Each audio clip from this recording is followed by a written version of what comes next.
Hey there, rock and roll podcast fans. This is Mike Hoban. Welcome to Rat Tales, the podcast that brings you the music and stories of the Boston rock scene that grew out of the mid-'70s at the Rat and some of the other hellhole joints, each with their own sick charm.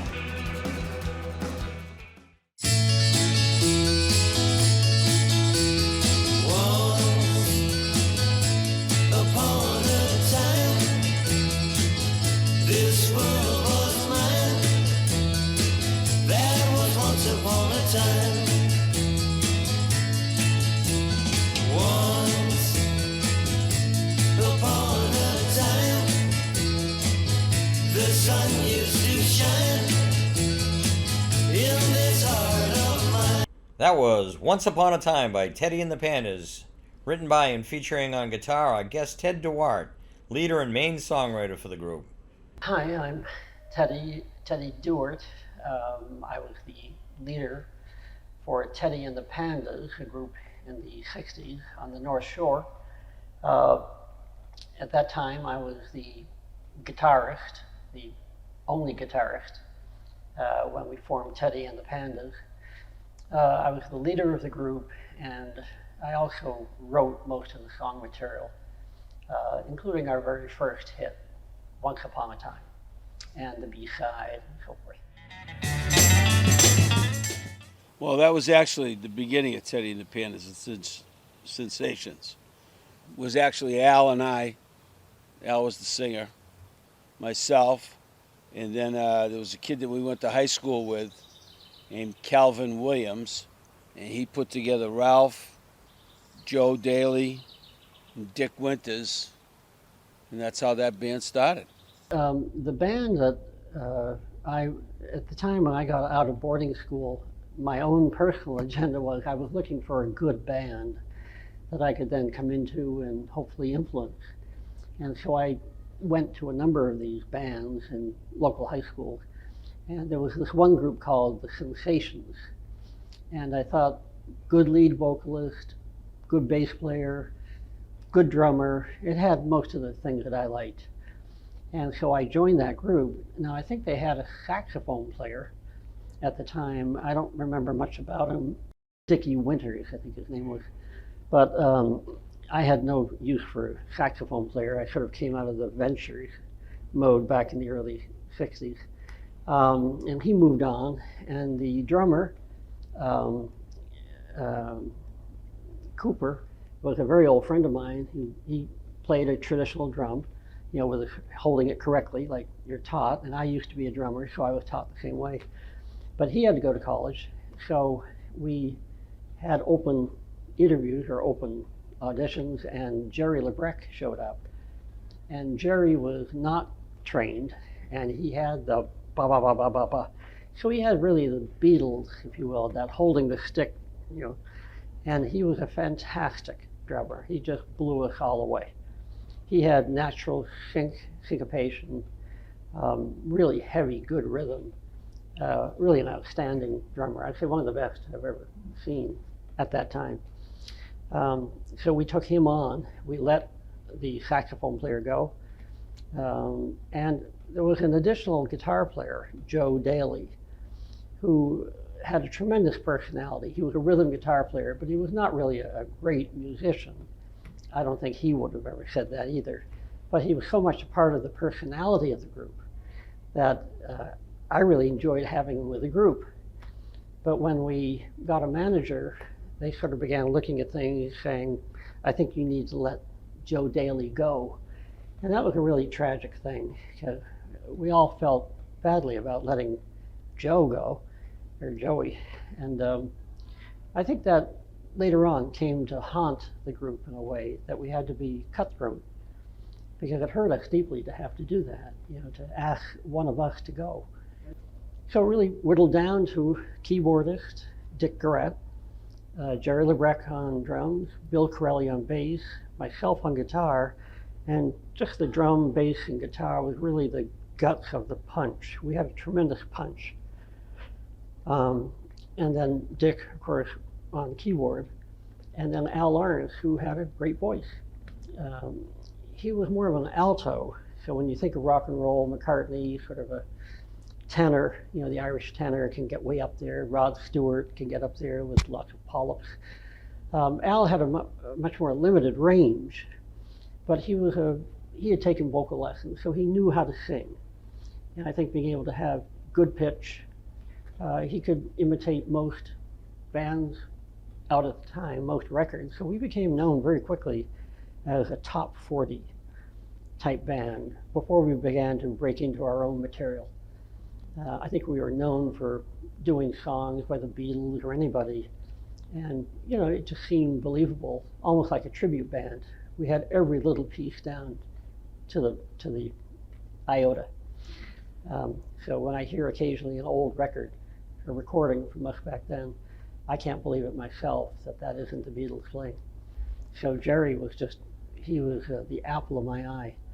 And the fact that he and Billy on bass and myself, we could create these, hang on Sloopy, boom, boom, boom, boom, boom, boom, boom, very tight. I think that really made the guts of the band. It was very tight and very rhythm centric. How did the band name come about? Yeah, I was known as Teddy. Yeah, I think what happened here, I know how it began. It began because I was the leader of the group. I sort of came in and took over that function. I don't know that they even had a real leader. And you have to have a leader. I've done decades worth of research and practice in organizational development. And the hardest part is that it has to have a good CEO. There has to be a president, somebody who says yes or no. And I sort of slowly came into that role because in the beginning, rehearsals would be somewhat chaotic. People would bring their girlfriends, other people would come by, they'd start drinking, so I had to say no girlfriends. And so I think slowly I sort of took over as the understood leader of rehearsals. And then because I was signing all contracts and was running a booking agency at the time to get us booked as well as other bands, it sort of, I think, understood that I was the leader of the group. And I think at that time, we were looking for the name of the group. And that's when I sent everybody home to go look for a name, look through the dictionary, find a good name. And I think Ray Cooper, the drummer, came back with the Pandas. You have to remember, everybody was an animal back then. The Beatles, the Turtles, the Animals. So the Pandas was not a big jump. And I think the obvious Teddy and the Pandas sort of sounded right. Without giving a whole lot of thought to, but our front man is Al Lawrence. So while it made sense within the group, I think it was very confusing for people outside. And I think hard for Al Lawrence because, he had a tremendous front stage presence. He was our front man. Did all the talking, we never spoke. So for him not to be Teddy was hard. And probably a lot of people they thought he was. They'd come up and say, Teddy, can you do this? And I'm Al. So it was hard. There was no intention of having it be so mixed up. It fell into place because of how we were developing. So The band did a lot of gigs around the area. Any interesting stories? in my effort to get us into a good club, in those days it had to be in Boston. And it so happened that during those years, there was a part of Boston called the Combat Zone, which was basically an area that the police had put up horses, saying, if you go here, you go at your own risk. And there was certainly prostitution, there was nude dancing, and there was some mob-affiliated families who ran many of these nightclubs. And we became very much associated with one such club. We had totally nude dancers in these golden cages who became really, good girls. We really got to know them, between breaks, because we were all working. So you really feel like you're a monkey. You're all just part of the crowd of monkeys at work. And, we played there long enough, and they wanted actually to manage us at one point, but I knew that kind of probably would be dangerous. And my parents, my father had been an Episcopal rector. He was taking a year abroad in England, exchanging, and so he was in Cambridge, England, not aware that here I am playing, with a sort of a seedy club, where if we went out front and onto the street, we had long hair. And so we'd hear, are you a boy or are you a girl? And people would be laughing at us. But there'd be 2 or 3 big-time thugs following us to protect us. So we'd sort of naively bebop across the street to a pizza place, and we'd hear boom, boom, thud, bang. And we never turned around, and if we did, there was nobody there. So we sort of went from there to where they recommended another such family in Times Square. Maybe they were relatives, I don't know, but we ended up now working for another sort of such kind of group, or such kind of club. There it was much harder. We had to work 7 days a week, 9 to 5 in the morning. And I think there, again, we were trying to get tight, and we only ended up there because the outfit in Boston said, you ought to go to Times Square. They really like you down there. So we did, and they really liked us. And that's where we learned the choreography. I don't think I had any ambitions of going to work in a club in Manhattan. Certainly not in Times Square, but it was right there. And the Peppermint Lounge, with Chubby Checker, had just been sung. So we were right around the corner. So it made sense that we would go there. It was quite funny. While we were there, Chubby Checker rolled in one night, and this is long after his big hit. In fact, he wasn't doing anything at that time. And I don't know how he ended up going from the bar, being pushed up onto the stage, but we had our own gig, and to have Chubby up there, who was quite chubby, and quite demanding. I guess he just traveled around with every local group and would say, faster, faster, slow it down, with no respect for who this group was. And he began treating us that way, faster, faster. And we were doing our best just to, pull out the song with no sheet music or anything. So we did one set, I think, and then after that, there was sort of a polite, out you go. Chubby, that's about all we're going to give you. But we did accommodate him. So, yeah, the club was it was a dangerous couple of gigs, and I'm glad we got out when we did.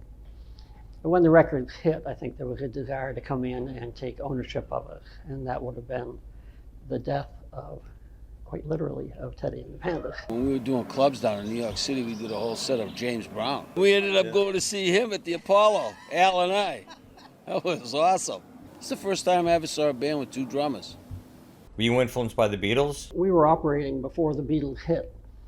In fact, my greatest heroes were Lonnie Mack, Wham, one song he did, incredible guitar player from the South, and probably the Ventures, and maybe a little bit the Beach Boys. But the Beatles really didn't hit until we were already up and running.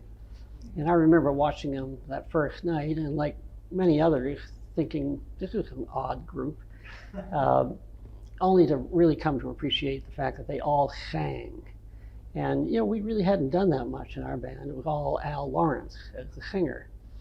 So increasingly we were called upon to sing harmony, which I think we did a great job. Dick Garrett had a very nice high soprano. I sort of played soprano up there somewhere lower. Al was at alto, and Billy kind of sang bass. He's a big bass player, so he sang more of a bass. So we had a really good, quatre sound there. We could really put out a good backup if we wanted to. You ran the band like a business?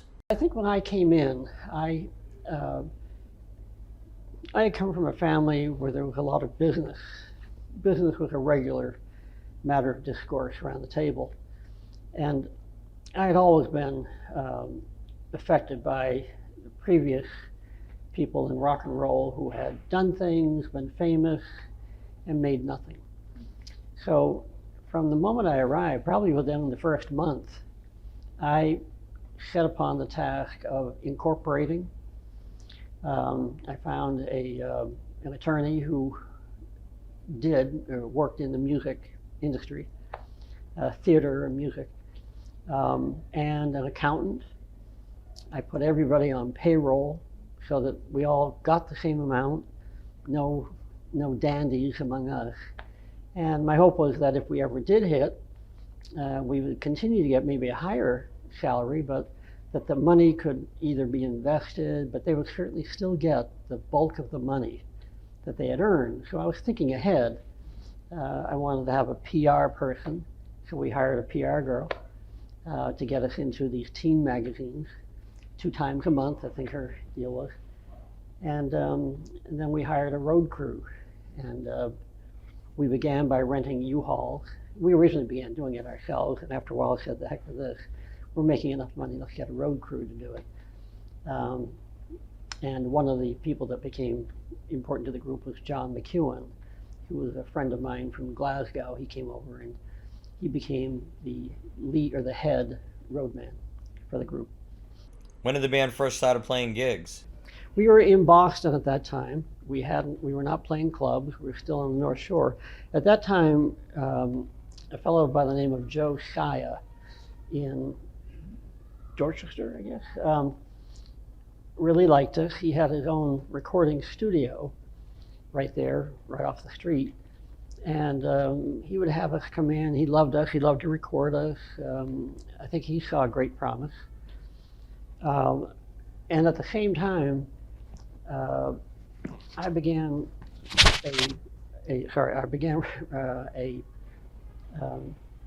a booking agency for musicians and for groups to, again, college fraternities. We couldn't fill the need. So there were times where I would just bring in an act from outside and send them out. And I do remember one time where the Corelles I booked twice on the same night, but being too afraid to call up and say I goofed and you're not having anybody, we brought in some kids from Dorchester, and I remember we spray painted on their bass drum the Corelles with an S, whatever it was, and we sent them out, and the fraternity had no idea. But I did that for a while just for my own fun. I earned some money from doing that.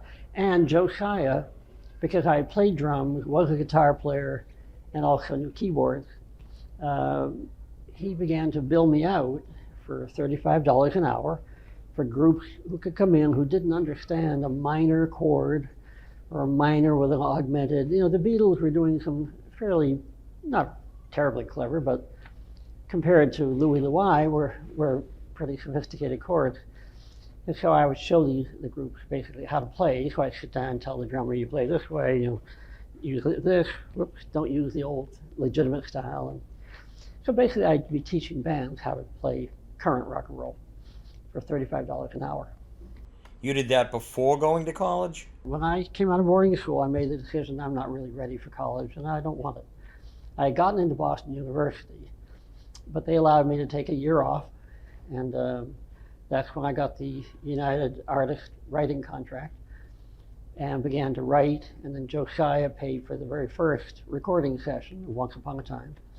And then soon after that, I'm not quite sure why things fell apart with him, but he in turn was bought out by Bruce Patch, who thought he saw a different direction. So he took some of those tapes and then also had us go back into Ace Recording Studios and record that, I think, Once Upon a Time Again maybe, and a whole bunch of other songs.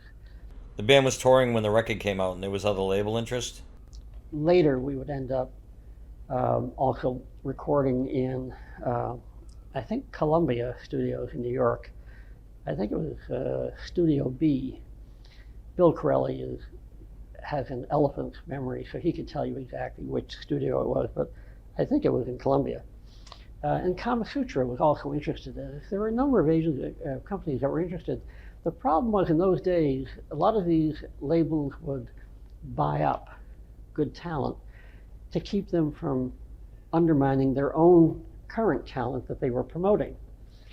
So if Teddy and the Pandas were sort of breathing heavily on the neck of some group that they had, they would sign Teddy and the Pandas and put them in a box. And that's really what happened, at least one time where we had to wait until the contract. I think we had to fight to get out of the contract. This is what you oftentimes hear when you hear people saying, you know, we had to take them to court to get out of the contract, because they're not doing anything with you. They're just keeping you from undermining their current push. You did most of the songwriting?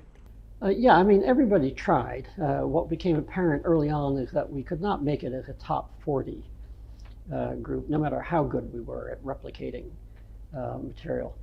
The challenge was, you guys have to go home and write your own material.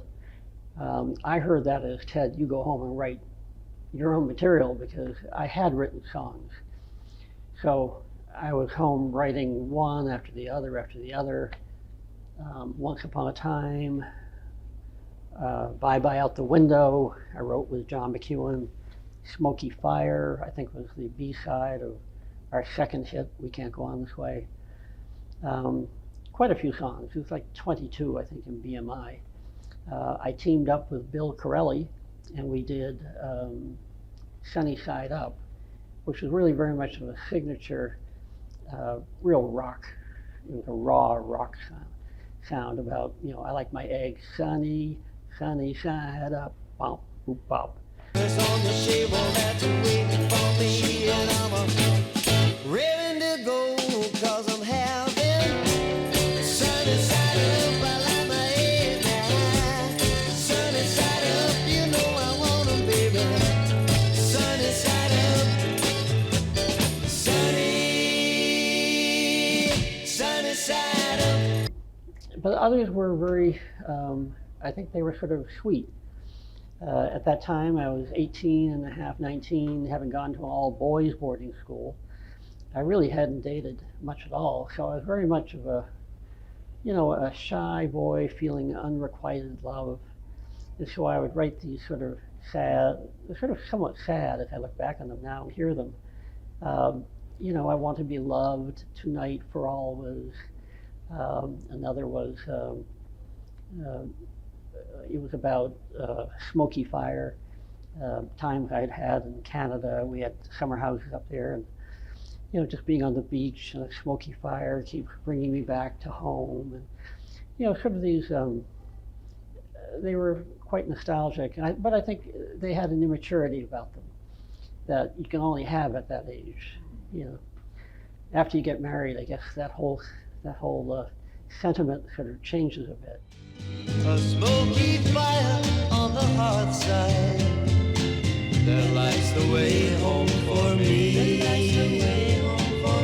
Gone a long time, can't remember the joy my true love gave to me. A smoky fire on the hearth side that lights the way home for me. There was some collaboration on some of the songs? Occasionally. Again, Bill Corelle, we wrote that, I think, at a Dunkin' Donuts late at night. Yeah, we just kind of came up with the lyrics. And John McEwen and I, again, we were drinking one night in my family's house, and I didn't even have the guitar amplified. I just began, you know, playing it, and it was all about a girl who done the guy wrong, and she went bye out the window. And so, you know, I had no problem just joining up with people and sending it off.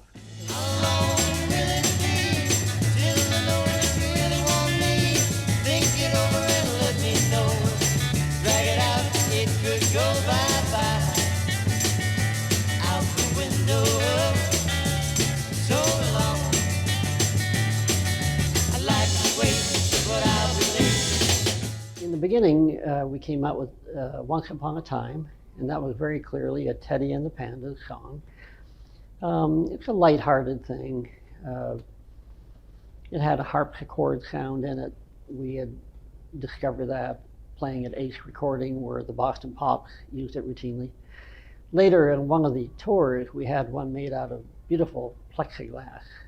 I had gone into where they actually have the main harpsichord made for the Boston Pops to the craftsman in Cambridge, and had one made for us with a pickup, but it was made totally out of plexiglass, so that when the curtain opened up, you would see basically just a reflection of invisible things. It was lit up with sort of Christmas tree lights, little white things. So it was very, very impressive looking. So at that first song, we had a #1 hit. I think we hit, I don't know if we hit in New York, but definitely all over Maine, New Hampshire, Connecticut, Vermont, that sort of the greater New England area. We played Ithaca, Cornell a lot, and they knew us out there. Well, our manager at the time he actually recorded that, the first version. I think you're on the first version. Yeah. We recorded that at Ace. Ace, yeah. Ace is the place. Yeah, yeah. Different bass line. I changed it when we re-recorded it in New York. I changed the bass line. I don't know why it was the way it was. Here's an alternate take of Once Upon a Time, recorded in 1965.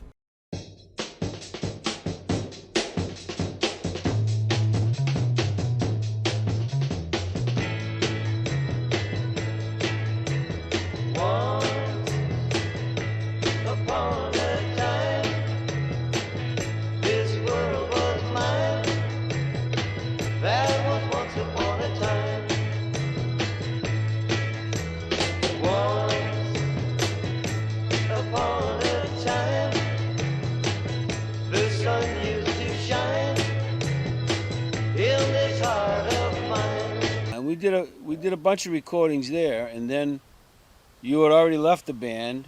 I left. We signed with Musico, and we did them all over again. When they brought us down to New York. So after those original recordings down in Ace, and I forget how many there were like 6 or 8 songs. I know a bunch of them that Teddy wrote. Yeah. And after that, we always recorded in New York after that. Those were the only ones that I can remember doing in Boston. But even though they had a good sound there, I thought, at Ace. I thought they did a good job there. There was no sense of, for myself, being a big-time writer. There did come a point when we met with, I think it was Bruce Patch. We had been floating around with another fellow called Josiah, who was a manager, if you will. But Bruce Patch came in. He was an A&R man, basically, for Musicor Records, for Don Costa, his production house.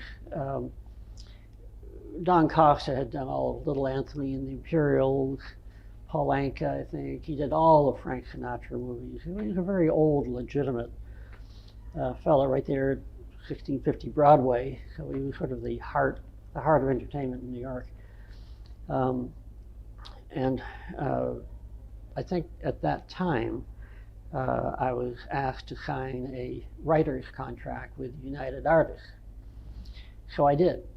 And one of the first dilemmas I ran into was the song Once Upon a Time. Gene Pitney was also with Musicor. And apparently Gene had heard the song. And so he called me up. And I had my first sort of difficult phone call with a big star like Gene Pitney. In those days, Town Without Pity, and Liberty Valance. I mean, he was a big star. To have him quietly, in a soothing way, encouraging me to give him the song. He wanted the song, and he, as he said, I can make much more money with the song than you would ever be able to make. As we became increasingly contentious, and I would say yes, but this is our one shot, and I want to keep it for my band. And he got a little snippy about it. So I kept it, and we used it. Once upon a time, this world was mine. There was once upon a time.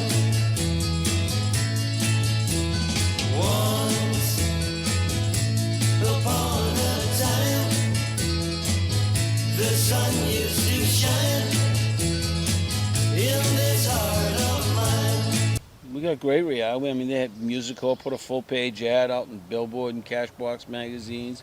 I mean, we toured every place but the West Coast, up and down the East Coast, down South, Midwest. Went pretty good, actually. You played with Gene Pitney? I think bad feelings were shown over years later when he brought us on the Gene Pitney tour. And then we toured with Neil Diamond, B.J. Thomas,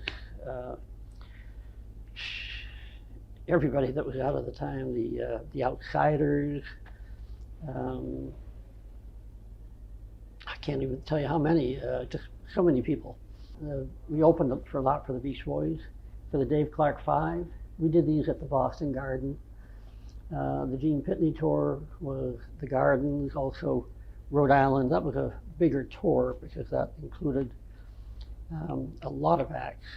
Sometimes when we toured, we'd tour with a band like the Outsiders, and they had a big hit, Time Won't Let Me. You know, Time Won't Let Me, oh yeah. And we were, I think, doing the Gene Pitney tour, and at one point, this group, the Outsiders, was supposed to be on the same bill with us. We went out earlier, and what we would do is we'd usually play a bunch of good top 40 songs and then do our own material because we were on the radio. And unfortunately, nobody took a look at the list to see that we were playing Time Won't Let Me. And as I say, we were pretty damn adept at capturing a live sound of any 45 single. And of course, we went out and did our typical job of Time Won't Let Me. And I heard the ruckus later on that they were very annoyed because they had to go out and do it, and they couldn't do it as well as Teddy and the Pandas could do it. So there was some bad feelings, I think, about that. It was a mistake, totally on our part. We never would have done a thing like that. That was, and you know, we had some degree of manners and politeness. We would not have done that on purpose. How did the band come to sign with Musicorps? Musicorps was the label that Don Costa used for his own artists. So I'm not sure, but it may have been that Little Anthony and the Imperials may have come out on that label. But that was the one for us that he released it on. I think originally it was released by Bruce Patch on his own label, Choristine, and then he impressed Don Costa with it, and then Don put it out with his label with a national distribution, but it was terribly synchronized. It went to a little place in Georgia, some places in upstate New York. We were number 5, I think, in WABC New York on the radio, but unheard of, you know, in the next state over. Think the label would know how to distribute a record. What's interesting is Bob Wallace, who is probably our biggest and best fan of all time. He created the teddyandthepandas.com website. He has, since that website has been up, he gets clicks from people in Sweden, in Germany, Japan. It turns out I heard a group singing my song, Once Upon a Time, in Japanese. So it was released in crazy little places, but not all, you know, I mean, I can see that you might start with North America, or maybe just the United States, and then Canada, you know, but just these spot things, so that some people knew you, oh, yes, and then the town over wouldn't know anything about you.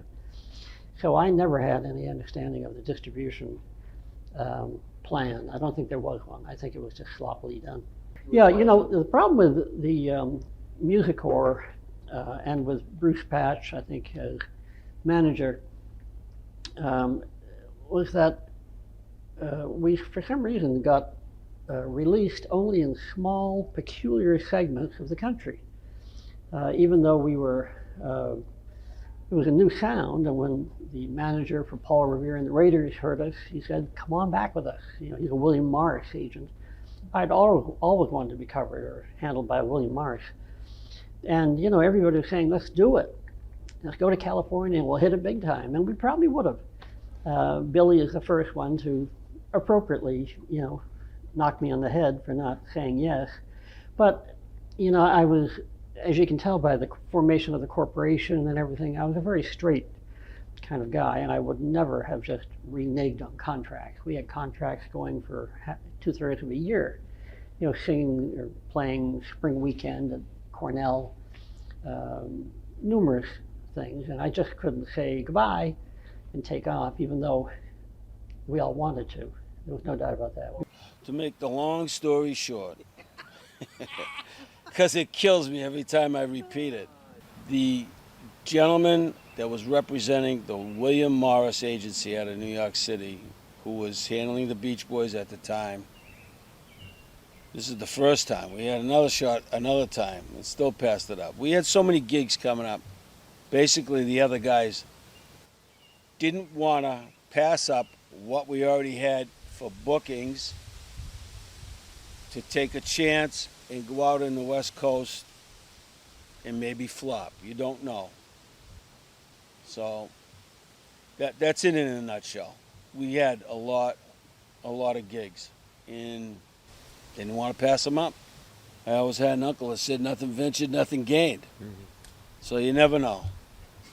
To this day, drives me crazy. I think, in all honesty, and to be fair to the other guys in the group, I think in some ways it was my own shyness, and I think my feeling that the group was not it was not a television act like the Monkees.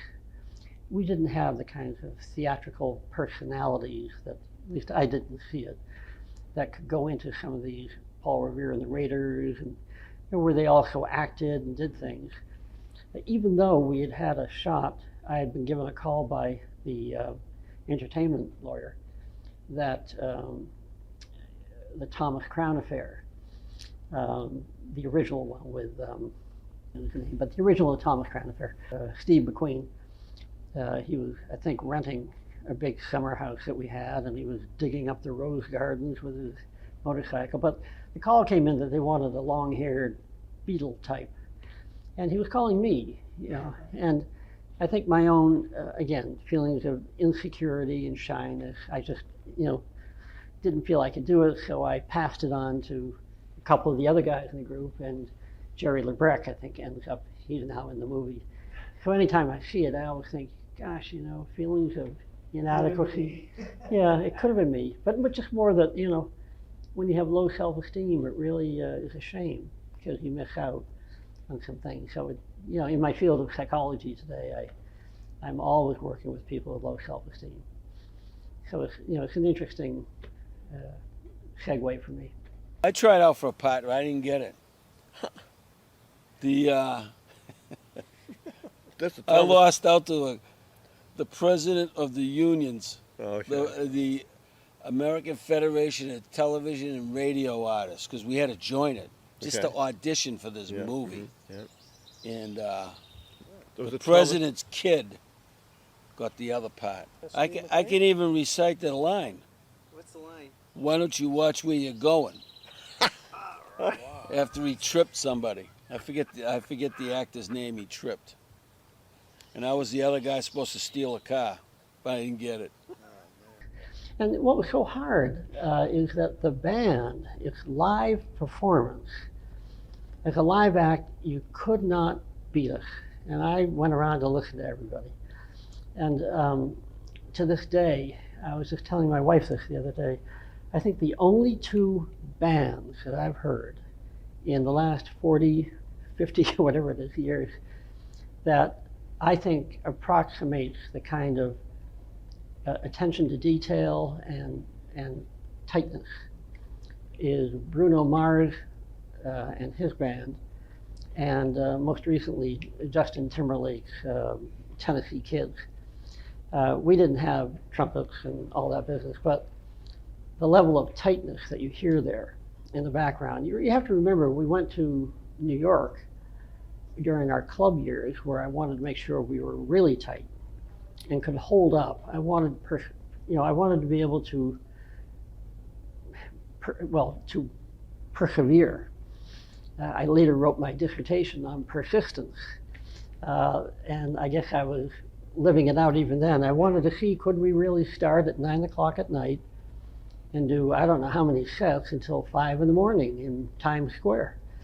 And we could. And then I hired a choreographer to come in and poked around, and he came in and taught us some dance steps that was, quite usual for big club acts in Times Square or in New York. Very, unheard of in New England or anywhere else. So, I'd always thought when I saw the Beatles come in, and the Beach Boys, I think I always had us in ties. So we're pretty much always wearing ties and a blazer, and so we look very straight, if you will. And with dance steps that were basically James Brown dance steps. Learning how to do that while playing, and then doing turns and dips and so forth. But our feet were always moving, just like James Brown is always moving. So if you had a chance to actually watch us, you'd see Billy and myself, we were the key ones, doing a constant James Brown dance step, which was a lot, and to do that. So I think each of the things that we took on, I think all of us were very proud that we were able to do it. And it was quite foreign to anybody back in Massachusetts or greater New England. They just hadn't seen groups do that, except for maybe the old-fashioned, we all turn this way and then we all turn this way. But to actually have our feet moving in a certain way. That's very much like Bruno Mars. That group behind him, I think, is very similar. I've been struck both times. And really, I don't know of any other group, certainly not in the radio in the last 30, 40 years, nothing is tight. You'll hear, if you read on certain sites, you'll read about people commenting on us that, we began and we were just relentless. They just go and go and go, and they're tight, extremely tight. I think the fellow from William Morris told, what was his name, the lead vocalist from Paul Revere and the Raiders, that they had to come and see us just to see how tight we were. So we really accomplished a lot. How did you meet and play with Arthur Fiedler? Again, I think the attorney's name, our entertainment lawyer, was Siegel Flam, I think it was. He lived right down the road from my father, had a very big summer house. And he called one time, and probably in '66, right when a lot of the recording was going on. And Arthur Fiedler, who most people today don't remember, but at the time he had a big swash of white hair, sort of had that Austrian, Swiss sort of accent. He had wanted to have a little bit of a light rock and roll sound to his Italian Festival albums. He put 3 of them out with the Boston Pops. So I was called, and I think I invited in Jerry and maybe Bill, I'm not sure, on bass. But you have to understand, I couldn't read a note of music. I wrote, tons of songs, and they were recorded, but I couldn't read anything. So when I walked into Ace Recording Studios, here were all of these Boston Pops dressed in their black suits with their tuxedos. And we walked in our dungarees, and I sat down at my little place with some sheet music in front of me. And I'm just looking at the dots, sort of giggling that I remember seeing those things. And Arthur came over, and he sort of made gestures. He couldn't speak good English, but he said something to the effect that, is this all right for you, the sheet music? And, I looked at it and I said, well, and I said this as innocently I didn't think.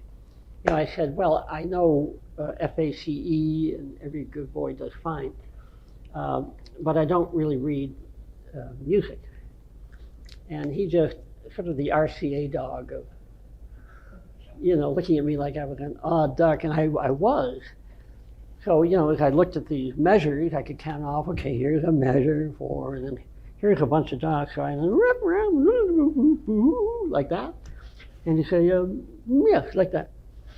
So as he would begin, I remember the very first song we recorded, he would tat, tat, tat, and I was over here, I think. So tat, tat, tat, he looked up, and this one look over was the eyes were sort of like, oh my God. It was really a look of concern. And I remember looking at him and, he's eye to eye contact, but realizing he's really nervous. Am I going to watch this whole recording? But I did fine, I guess. And we were invited back and we did 2 more albums.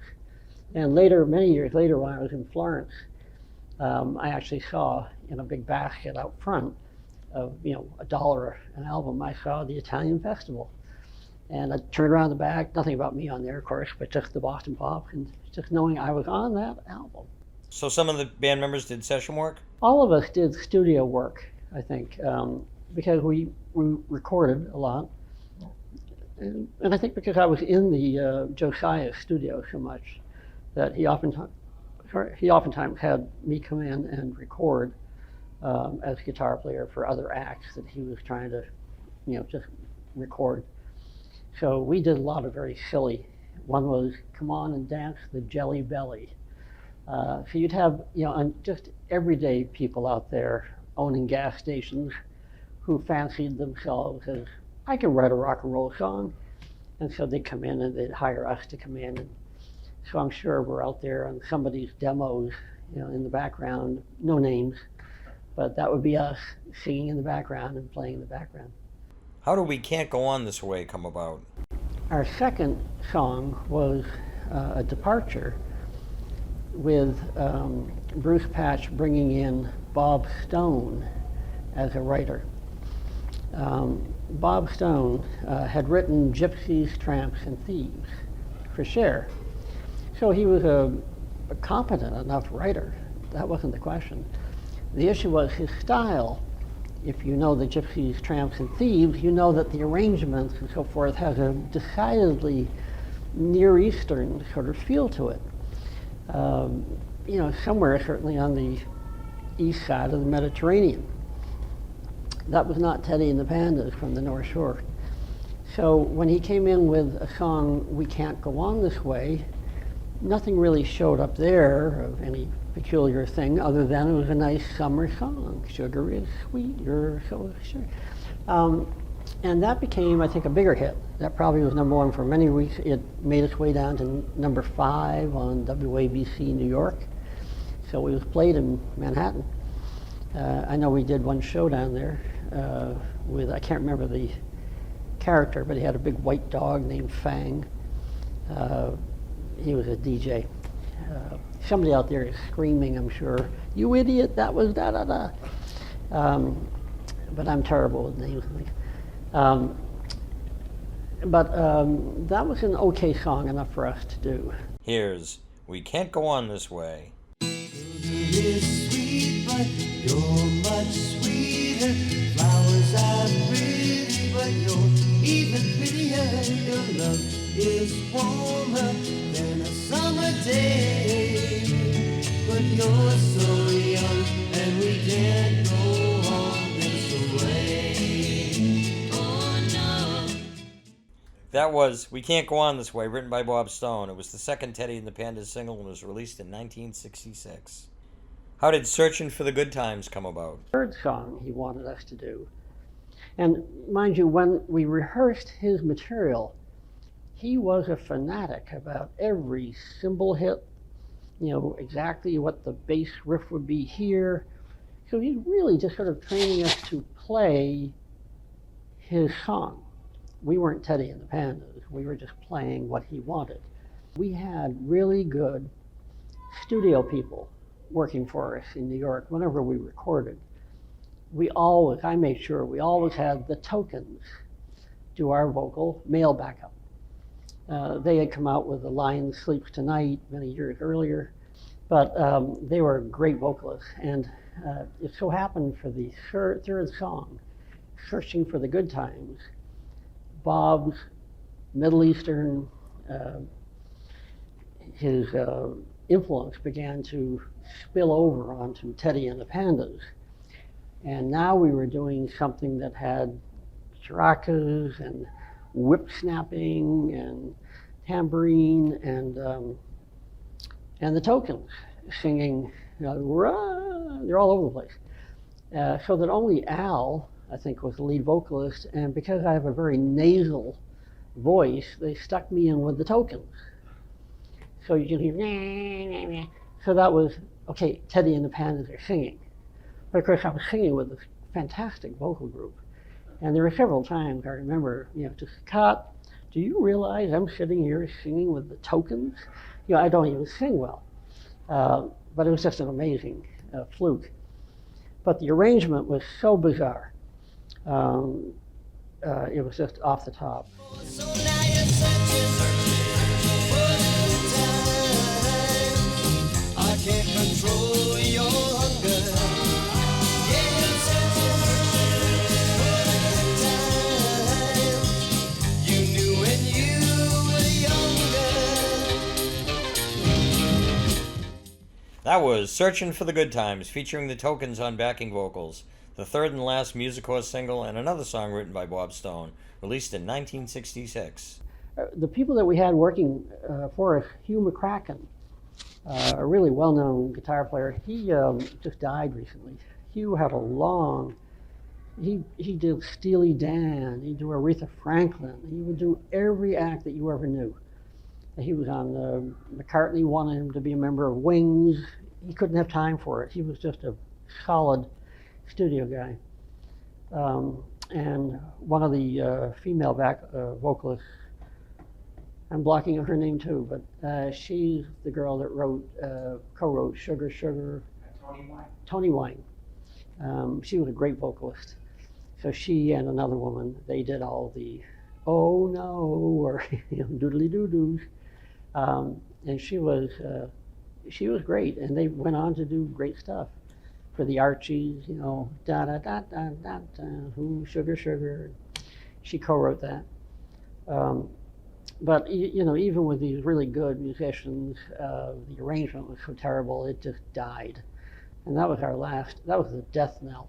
And Al Lawrence did a great job of sounding, sort of R&B, and it was quite. I mean, Al had his hands full because he was trained to sing, hit the note correctly. He had good pitch, but here he was being asked at times to be James Brown, which was really, I mean, not only a stretch, but really a challenge for this guy because he had to scream. He smoked anyway, which was hard on his throat. We all drank beer and stuff, so I have to give him credit that he was able to cover the entirety of top 40, including at times James Brown and some of these blues things, because it just was not part of his training. But he rose to the challenge during those years. Later, I think, when they tried to come back and do it again, his range had fallen to he was only about an octave and had a hard time, so he had to tune down. And it just wasn't going to work. But unless you keep singing like McCartney or Rod Stewart, you really lose that upper end. So he was always sort of an alto, as I say. The band played shows with B.J. Thomas and Neil Diamond. It so happened on the Gene Pitney tour when we played, I think it was the Rhode Island Arena. We had two things happen. One was Neil Diamond was having a hard time. At that time, he was just beginning, writing with an acoustic guitar, and he was quite a loner. But he was writing something important to him, we thought. But when we would travel, we'd be kind of noisy. We were all guys. We were drinking and girls, and so we could make quite a ruckus in the bus. And at that time, I think he was traveling. We weren't on that bus, but the McCoys were on it, Hang On Sloopy, and so many acts I can't even think of them all. The girl with I've got a brand new pair of roller skates. You got a key. Go look it up, you'll find it. Anyway, so that Neil at one point was sitting down with Gene Pitney and making a complaint, basically, of can we quiet it down so I can try to hear myself.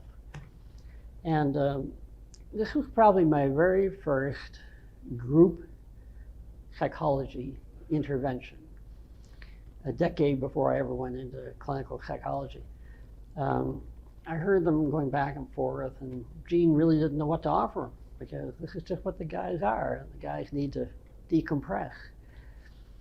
And I remember sort of butting in, how about in the equipment bus? See, the separate bus just carried all the junk. And in my head, I thought, why couldn't you carve out like a little area and he could sit there and play to his heart's content? No music, no sound. And, you know, Gene talked about it with Neil, and Neil said, yeah, no, that'd be fine. So we were all giggling, of course, about it. It seemed silly to us that this silly guy named Neil was over in the equipment bus. Meanwhile, he's over there, last train to Clarksville, and writing all these major hits, you know, for the Monkees. We had no idea what was going on. So, you know. We did that show, I'll never forget it, with my buddy Neil Diamond. Still can't stand that guy. I do not have a good word to say about him, but that's all right. I don't even go to Red Sox games because of his music. The other interesting thing from that same night, I think, in Rhode Island Arena, was that B.J. Thomas, I won't go into all the details, but B.J. had this song, you know, Raindrops Falling on My Head, and big hit. He had other hits as well. But apparently he had, the manager felt, absconded with something that the manager owned, whether it was an old Cadillac or something from down in Texas somewhere, you know, where the people with big hats would care about that kind of stuff. And so the manager had put some kind of a warrant out or something, you know, for, you know, BJ, you get back here and, you know, give me that damn thing back. So we had a warrant or something out. So this particular night, there were a couple of police on both sides of the wing, and big badges and so forth. And so I'm out there, and I remember Gene Pitney being there, and I think Billy and others were on the other side with the other cop, thinking, you know, just what is BJ gonna do? Because either way he goes, he's done. And at the end of his last bow, he jumped right into the audience. I mean, right into these girls going like this, and he jumped right in on them and ran over them to get to the rug, and he made his way all the way out with them tearing things, and he made his way out the door, ran outside, grabbed and hailed a cab.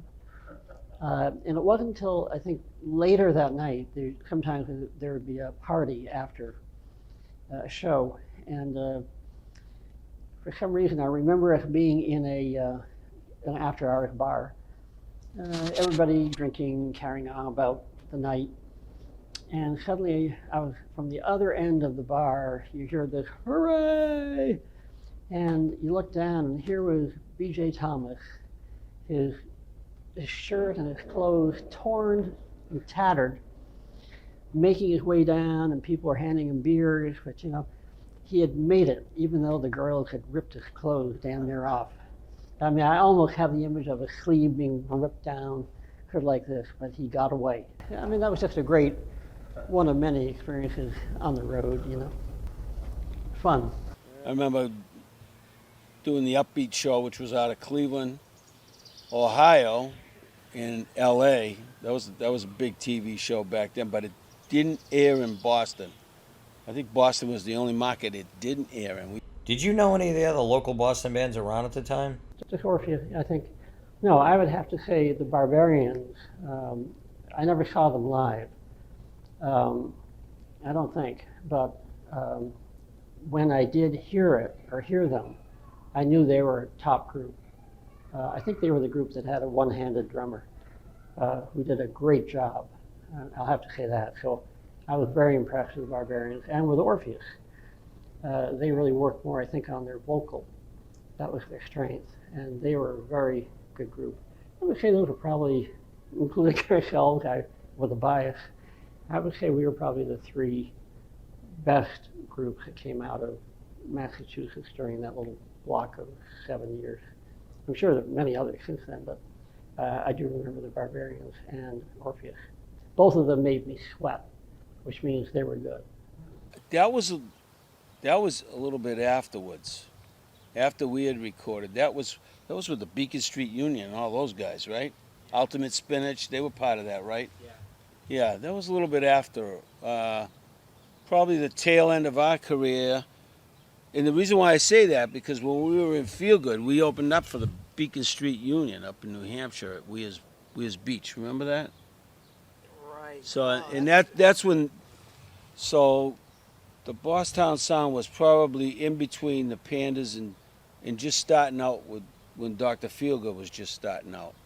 But we weren't part of that because we were so different. I never saw the other bands. I never saw the Ultimate Spinach, but I heard they were very, very good. Beacon Street Union were big. There was one other band. I can't remember who they were. No, Orpheus. Yes, and they were very good. They had harmony up the yin yang. Yeah, they were excellent. You did some engineering and writing for some other groups? Yeah, along the way, I began doing some engineering out in Medford. There was a very wealthy guy who had built his own studio in an old movie house. So the stage was up there. That's where the studio was, and then the whole, audience area was where the musicians. And Jerry and I were really intrigued with having great equipment and learning how to do the plugins and how you could do things in the series. And I think somewhere along the way, actually there were two phenomena that occurred. One was the Pandoras, which is a girl group that was formed by a manager. And I think they were clearly trying to borrow a bit of the Pandas. So I think they sort of stole a little bit there for the Pandoras. And in fact, asked me to, I know I wrote one song, New Day. Actually, John McEwen, the old road manager, that's the only other song that he and I wrote, was New Day, and we gave it to the Pandoras. And I think I remember being there, I think I was there for the recording of it, trying to help co-produce it. I think the manager maybe produced. I certainly met enough with their manager, but I never really felt a kind of connection myself with him, so that I wanted to connect the two of us, because I realized it was more of us pulling them up a bit, or having I didn't like the idea of having an all-girl group anyway. In those days, guys, it was just all, unless you were Leslie Gore, from an earlier period, it was just about guys, and I just didn't like the idea of an all-girl band. They were good women, I'll say that, but and good voices, but they just couldn't play the kind of hard, tight sound that I like. Here's New Day.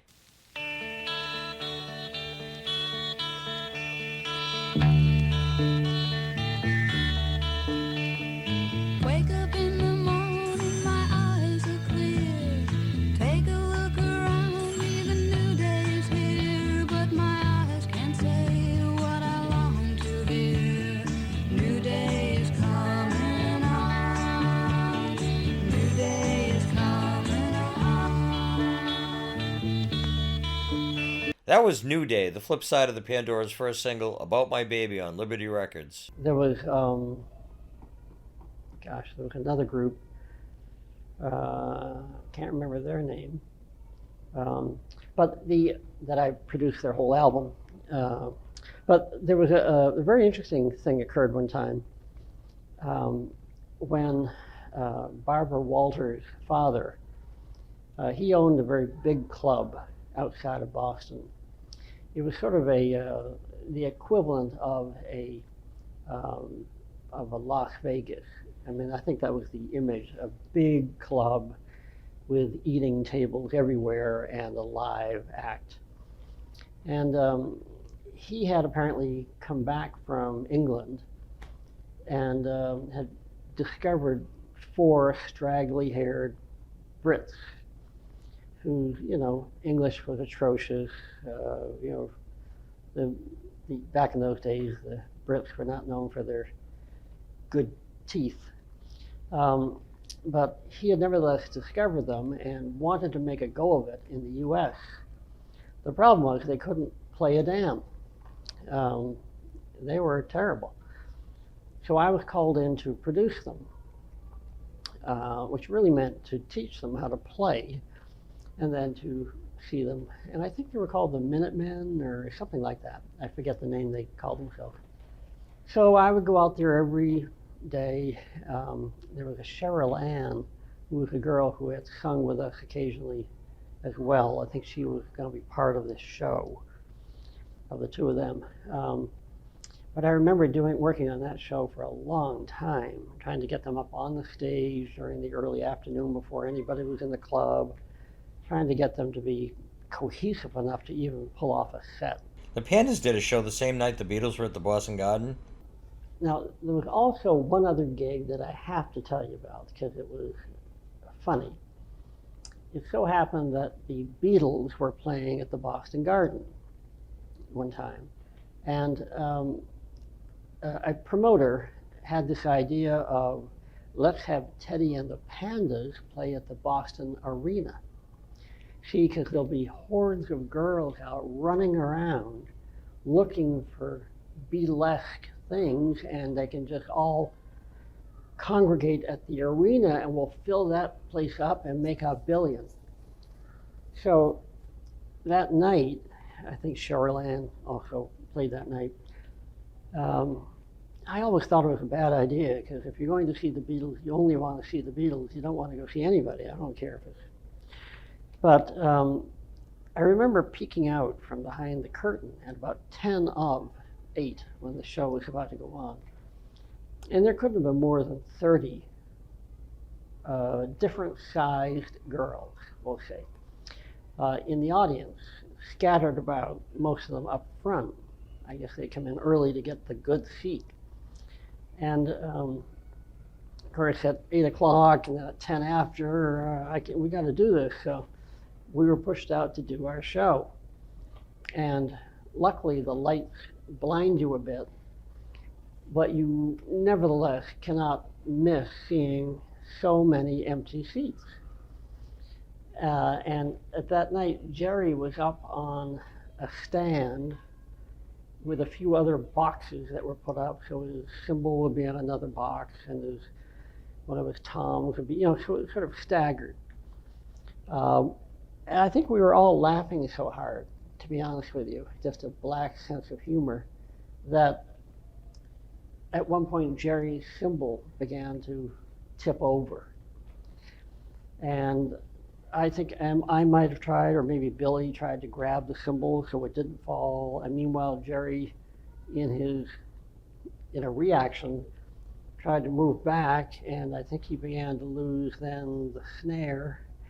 And I think, as I remember it, and history is a terrible thing because you just remember it differently, but I seem to remember Jerry's entire drum set coming apart on the stage at the Boston Arena.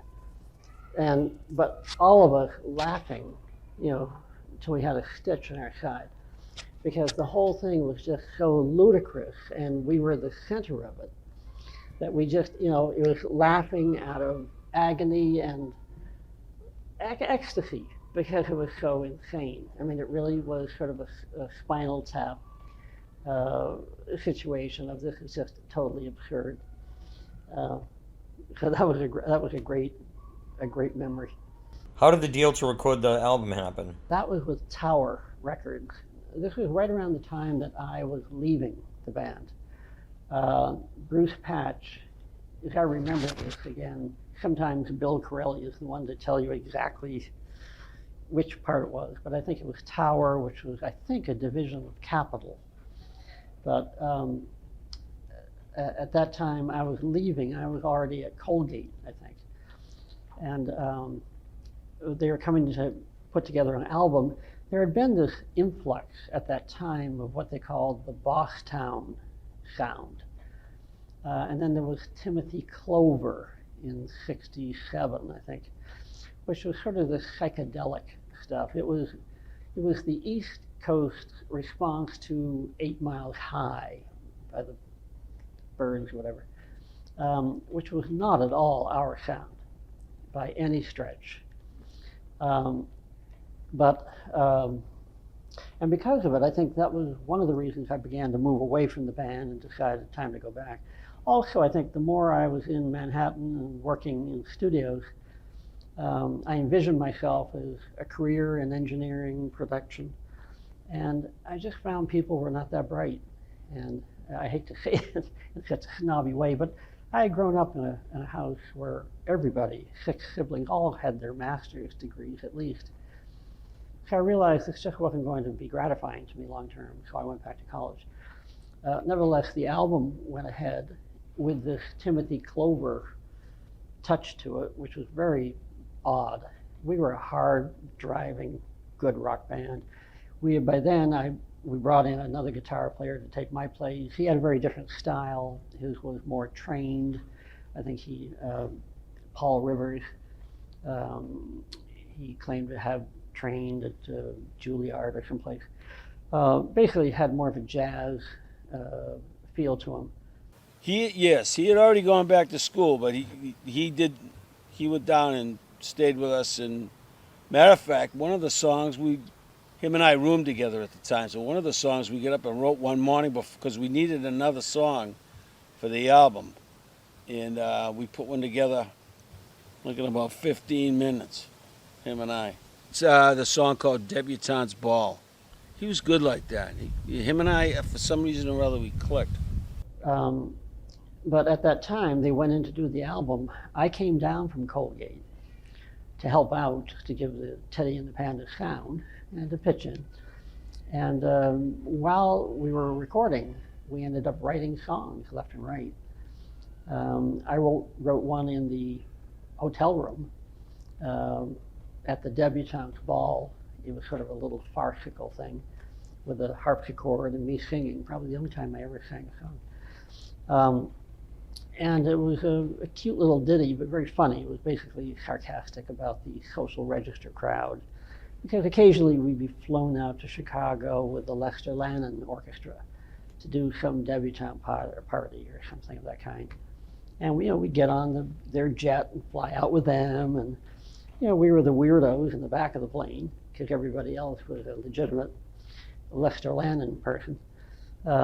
But it was a good paying gig, and a lot of people do that today. Elton John, you can get him for $5 million or $20 million. At the debutante ball, we're having a ball, dancing with the very best of high society.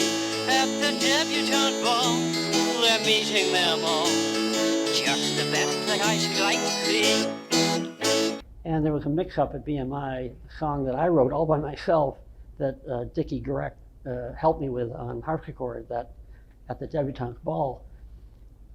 On BMI, it showed my name, and then it showed Bruce Patch, Lenny Pizzi, every one of the crew that was all sort of there, part of Bruce Patch's friends, including Bobby Weinstein, who himself was a very well-known writer. He had written for the Little Anthony and the Imperials. He had written I'm on the Outside Looking In, some very big songs. He was a very well-known writer. He didn't have to have his name stuck in there, but somehow all these names ended up, and it wasn't until decades later I had to get it cleared up, and they all agreed, most agreed that I don't know how that got on there, but it was a funny thing just to see. Yeah, we did maybe 4 songs. A couple we did right in the studio, playing the piano, and Bruce Patch would come over and glom on to the other guys who were kind of working it out. So we had a number of songs that had my name on it as writer, but every now and then you see Bruce Patch on there as a writer. And I don't remember him adding a whole lot of anything to any writing. One song in particular, Raspberry Salesman, was really just a Beatles knockoff, sort of a Strawberry, Feel Forever sort of thing. But I remember years seeing on the copyright, or in the copyright, seeing his name and thinking, I don't know how you got on there. Raspberry salesman, looking like a beggar man, working his jaw and selling all the jam he can. What did you think of the basic Magnetism record when it was released? Well, there were some songs that were left off. Some songs we really liked. There were a couple of songs, they brought in another writer, big time name, and Bobby, I forget. I don't want to get it wrong. There were a couple of songs that we really didn't want that our producers brought in because they really thought it was, I don't know, really good. I don't know. We wanted to do more originals than we did, and we did some songs by other people that, we would rather have done our own. But they were paying for it. They were producing it. They were putting us on the road, so they were in charge. In charge, yeah. Yeah, let's put it that way. Because that sound was not representative of who we were. That album, was after the Searching for the Good Times, East India, Eastern Mediterranean stuff.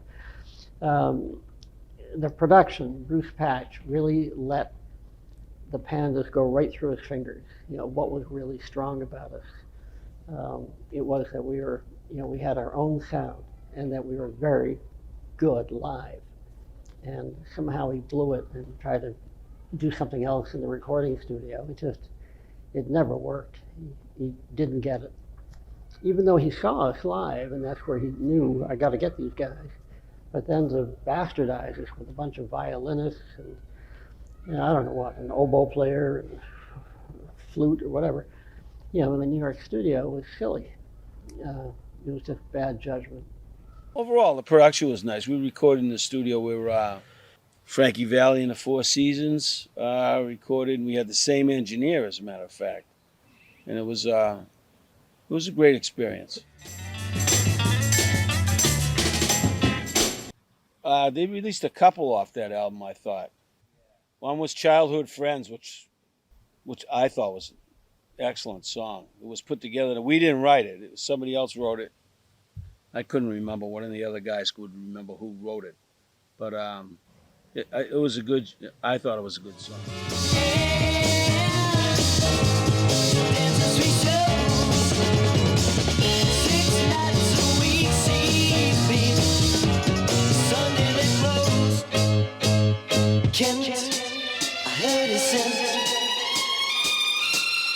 I forget what the other single was. It was one other one. On the album, I was just listed as a guest artist, which was a bit of a snub, but I wasn't on the album. They were trying to make a go of it as Teddy and the Pandas with Paul Rivers. I don't think after I left, the album didn't go anywhere. And I think probably within 6 to 9 months, the band sort of fizzled out. Why didn't Musicorps just make an album out of all the singles they released? That's a very good, that's a good question.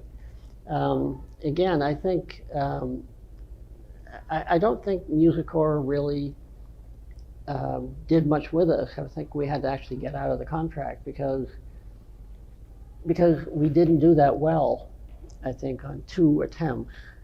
I think the Searching for the Good Times, I forget if that was on Musicorps. It might have been through another label.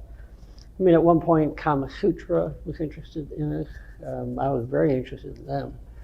I can remember the difficulty of being a leader because I would be handed contracts. I'll tell you a funny story of being a leader, being brought down to meet Don Costa as an 18-year-old or whatever I was. I knew he wanted to meet with me in some kind of a meeting, so I put on my best Brooks Brothers shirt and suit and, went down with a nice leather attaché or something. And I remember shaking going into his office. This is the man who does the film scores for all of Frank Sinatra's movies. Here's this big, round, portly man getting up. Hello, Teddy. Hello, sir. Well, Teddy, would you like some milk? And thinking, how about a donut? And being 18, actually, I thought, sort of, that'd be swell. He himself, Linda, could you bring in some coffee and a donut and milk for Teddy? I was just so over my element, I knew.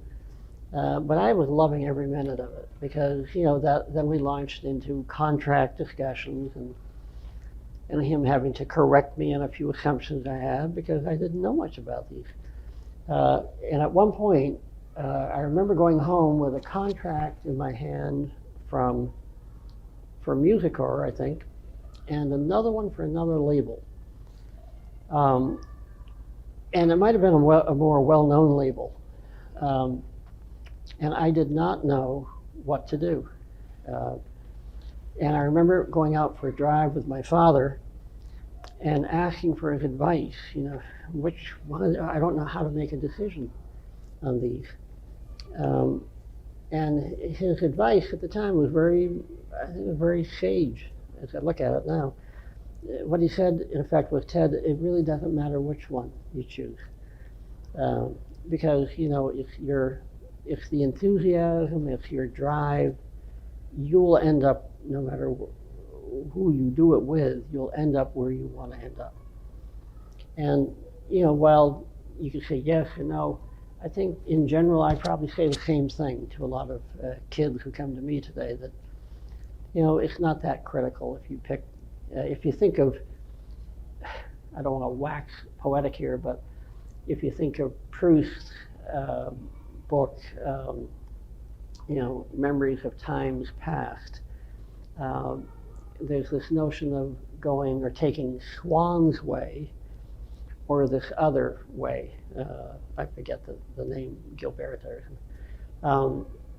And the question of whether you took this way through the fancy gardens that they had and the fact that she was a nouveau riche, but then again this other side was a very stately old French family and that had their problems. It didn't matter which one, and in the end he ends up with both families and falls in love with Gilberta. But the point is that it's another one of these paradigms, if you will, in life, that it really doesn't matter which of these forks in the road. It's just important that you make a choice, and that you realize at the end of it all that your life, where you are, is really the product of the choices that you made.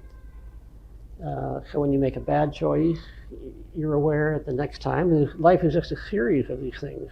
It really is an algorithm. If, then, else. That as soon as you know that you're in the wrong place, you correct it and start moving yourself back over towards where you need to be. So, there were valuable lessons that I think I learned as a youngster in this band that I certainly use in my life, and I teach today. I teach young psychiatrists, I teach, young adolescents, married couples. Did I marry the right one? It doesn't matter which one you married. It's what you make of it, and you'll end up with what you want in time. Just you have to give. I hope that's on topic. What caused the band to break up? Well, I don't think it was necessarily because I left.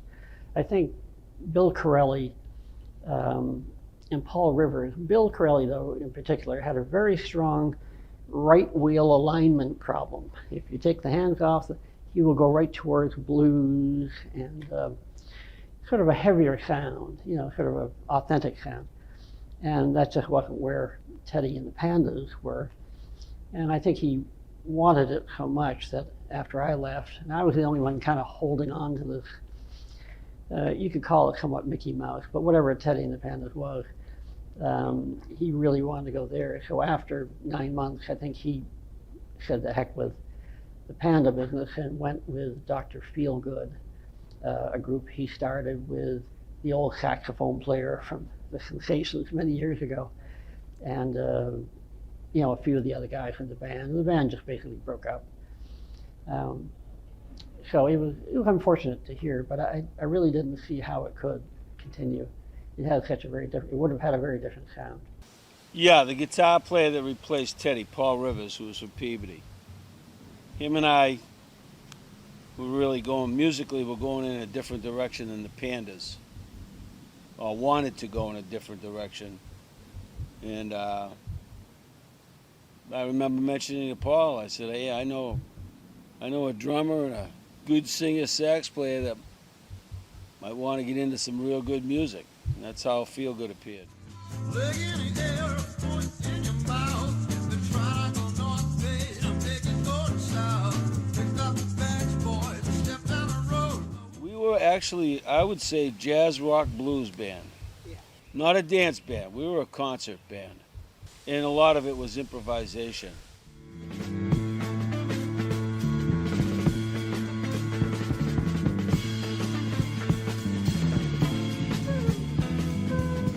I mean, I don't think we ever played a song the same way twice. I don't think that happened.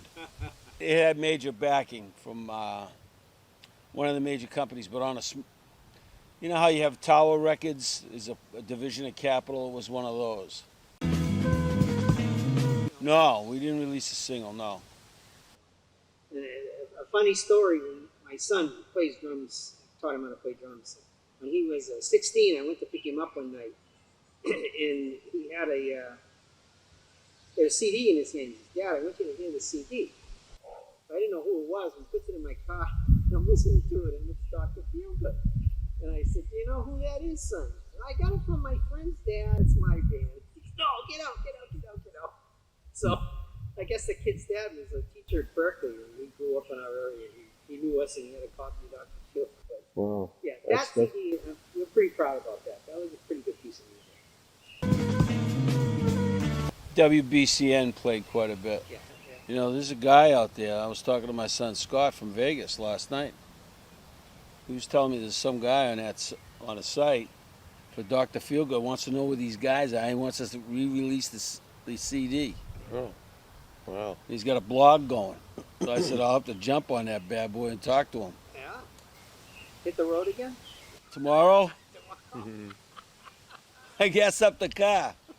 Let's go. The bus. We're going to take a bus this time. Mm.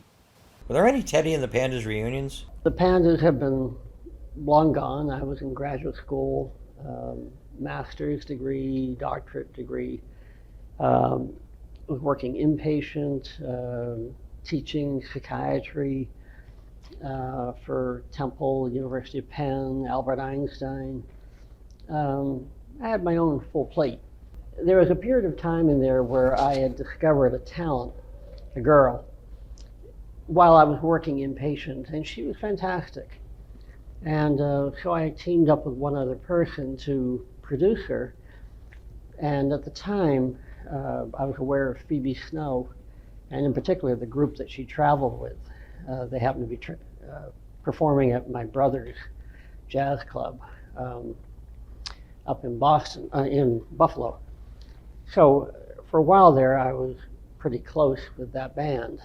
At one point, even had to get up and cover for the keyboardist for Phoebe, because he was still in the John. But I was recording with them. I was pretty much immersed in that. And one day got a phone call from Al Lawrence. Hey, we're going to have a reunion show. Can you make it? And basically what I said is I'm tied up with, this Phoebe Snow group and everything. And so he went back to the group and said he doesn't want to do it, as opposed to just let me get this done. So the group then believed I had nothing more I wanted to do with them. So I think that was back in the 80s, and I think they had at least one reunion show, and they probably brought Paul Rivers back. So it would have been the last part of Teddy and the Pandas, that last leg group. Then I think Bob Wallace again, I think the greatest fan that ever lived. He was really a recording guy. He loved recorded equipment. He liked that. And he was really encouraging us to get back together and write. And I continued to write. I was writing and recording for the whole time. I've written a number of songs. So I agreed that let's give it a shot. And this was in the 90s, I guess. Maybe, yeah, first in the 90s. And it meant long drives up from Philadelphia to Jerry's studio. And Jerry had built a studio in his basement with a fully enclosed drum booth. A really nice studio. It had everything we needed. In those days, it was reel to reel. I had the same equipment myself down in Philly, but he had it here in the studio.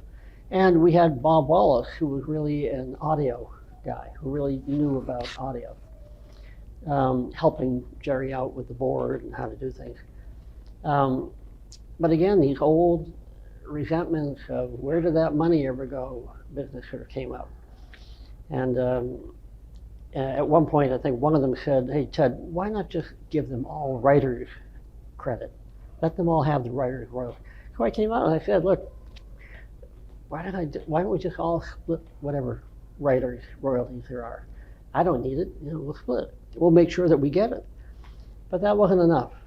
And one thing led to another, and they just sort of failed. So I think they may have gone on and done another, reunion show. And somewhere in 2005 or wherever it was, the last one they had at the Victoria Rocky Post, I committed myself to doing it.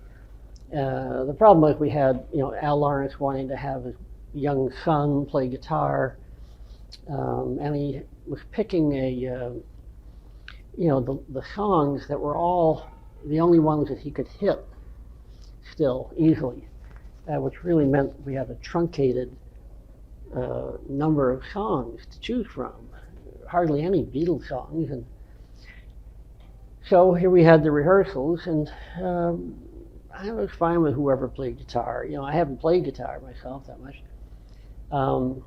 And we did have that reunion show. It was a great show, I think. We did one set. That was the only problem. We should have played 2 or 3 sets. We were all ready to go. But Al, I think, felt the strain on his voice, so he didn't. And then right after that, I think they sort of got grumpy again. They go through these periods of trust and then not trust. Again, very similar to the dynamics of a corporate organization that do the same things. So that during that time, I spoke with Bob Wallace because I was still wanting to write, and I was catching on to what we call DAW, D-A-W, desktop, workstation, audio workstation, D-A-W, so that I could have software instead of my big 8-track reel-to-reel. I could just put up the software and could load up 40, 50 tracks of me. I've been doing that for decades, of just writing, recording me, because I play drums, and then I play the bass, and I play the rhythm, and then I sing. I sound like a chipmunk, but I didn't care. It was a demo. So I sang. Some of them I had 15 voices or 20 voices of me, But I recorded a number of my own, and at this time I said I'd really like to go to record a well-produced thing, and Bob was invaluable, helping me to, approach it the right way, and he was really trying to keep it clean. I wanted to muddy it up with a lot of echo so you couldn't tell it was my terrible voice, but he said, Ted, just do it. And that was a 4-year project, where I think I recorded 10 songs. They were not, as I look at them now, they were not good songs. They were very well produced. So really what I was doing was enjoying working from my home with this big, huge computer and computer screen and the production stuff. I really overproduced, but it was me just having fun.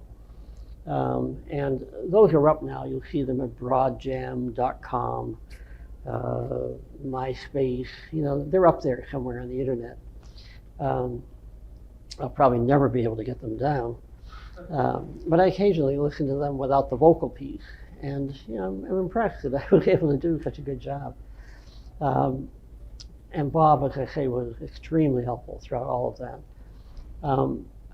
Right now, I'm setting my sights on doing it again, but taking much more time with the writing of the songs and the arrangement and production of keeping it in moderation. I think we all go through this where we do everything we can think of, and then later realize, let's just tone it down to what we really need and nothing more.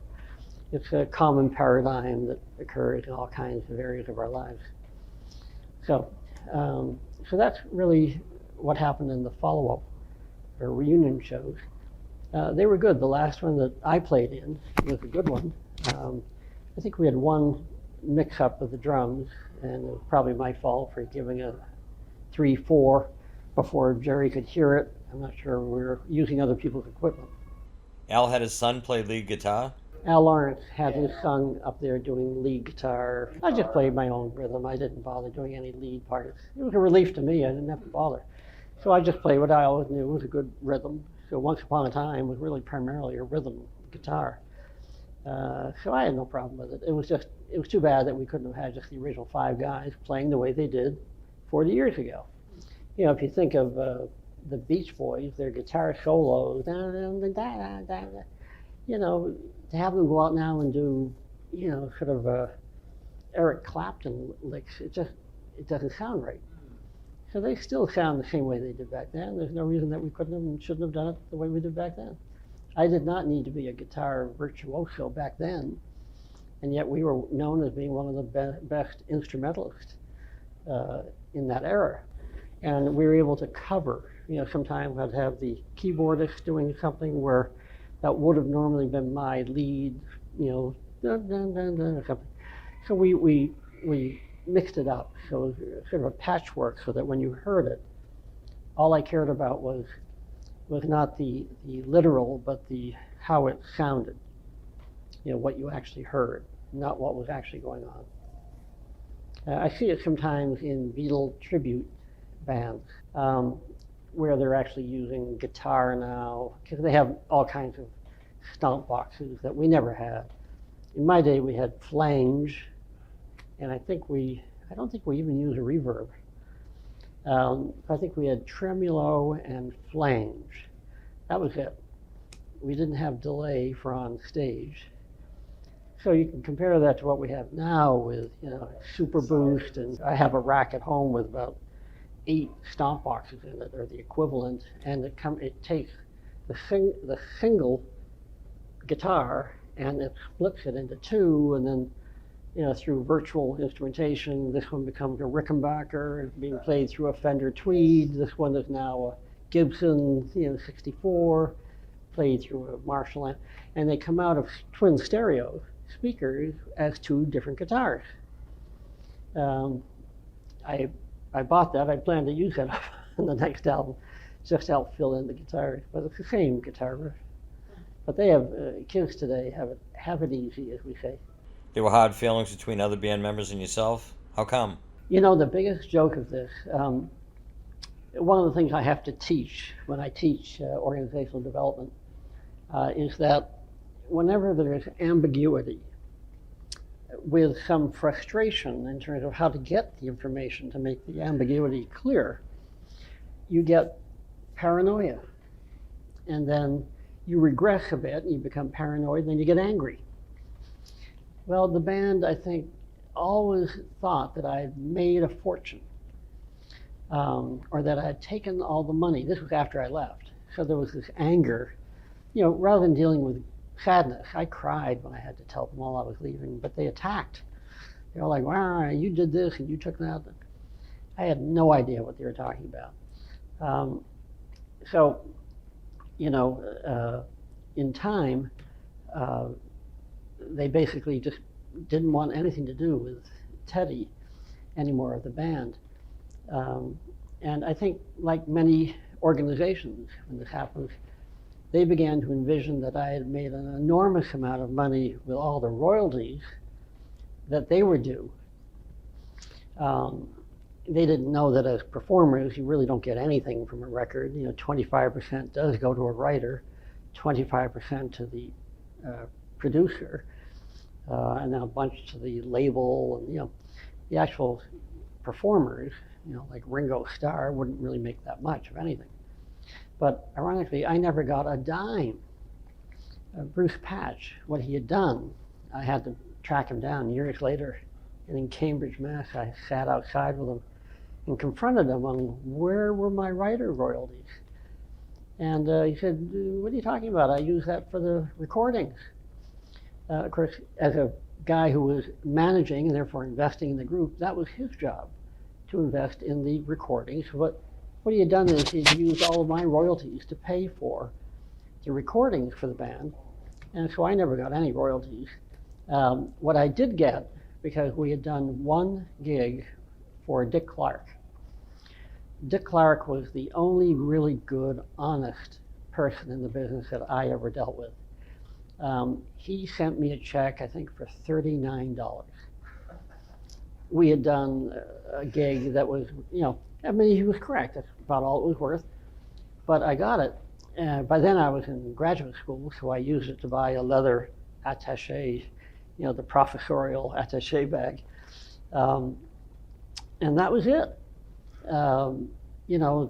Billy Corelle, who co-wrote a song with me, he never got anything.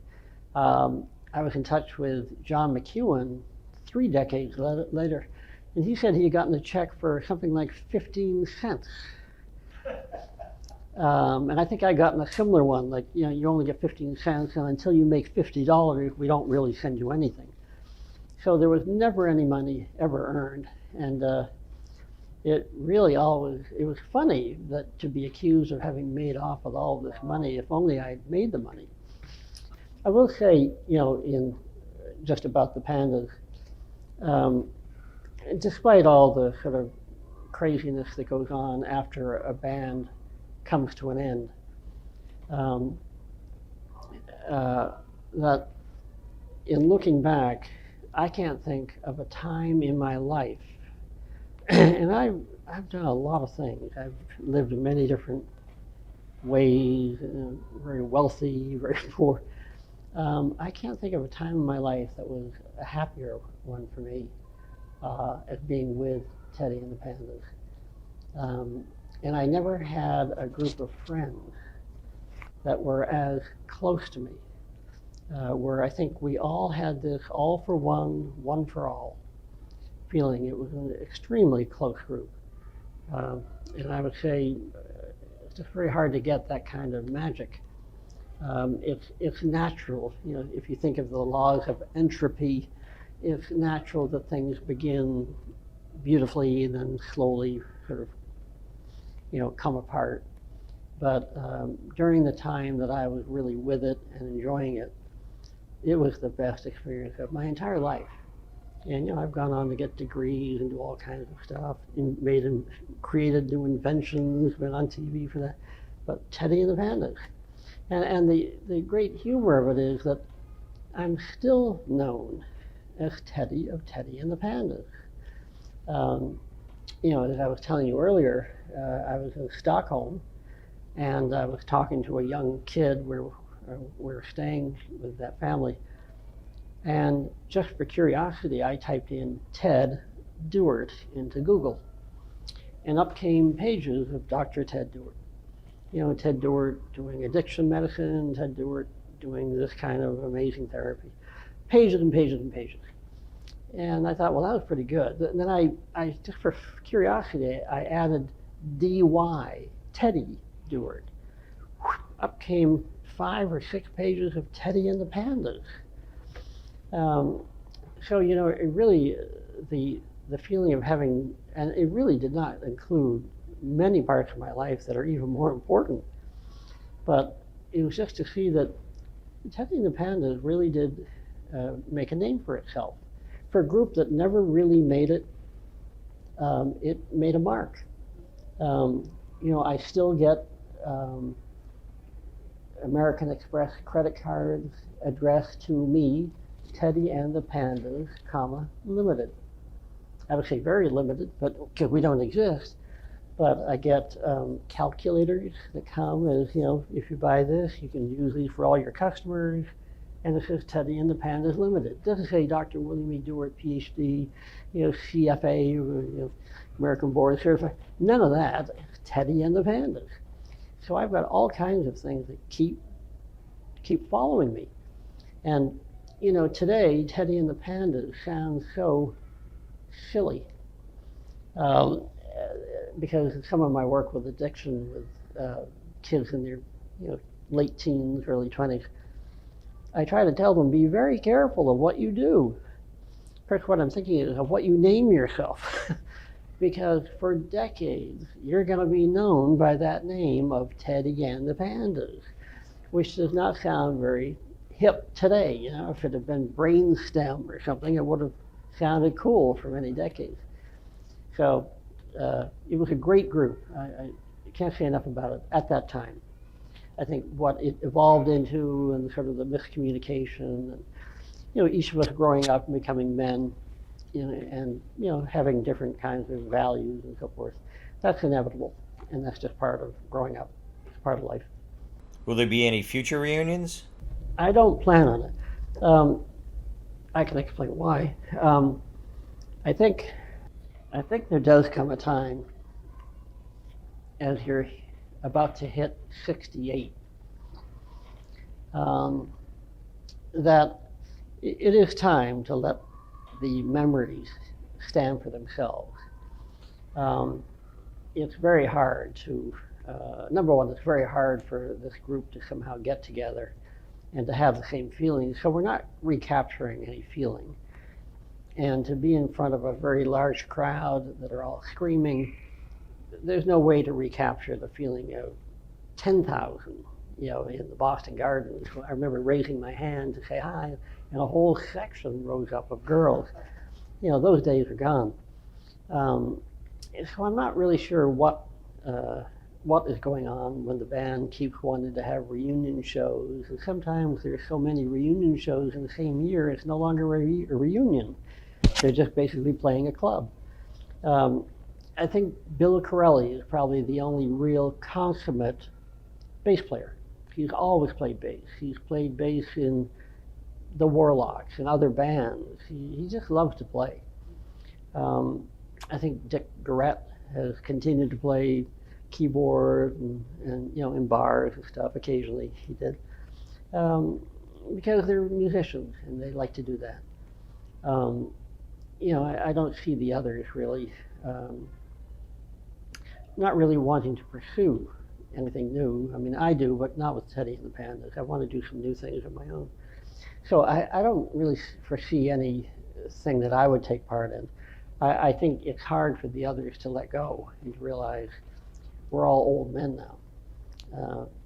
Well, I mean, I think it's something to be really proud of, that we did do something for many of us, and for many of the group, I'm sure the only real thing that they're on there for. And that's quite enough.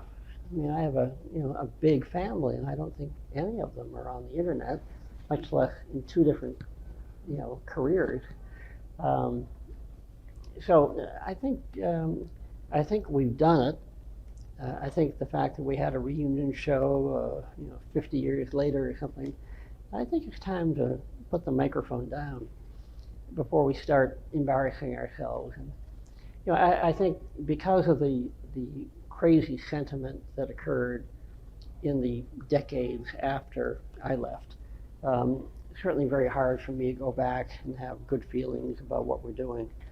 So I think it's the best thing is to let it finally stop and just look back and enjoy what a great ride it was. It was a great ride. Good people, and we made great music. What are you doing now? Yeah, currently I'm a clinical psychologist.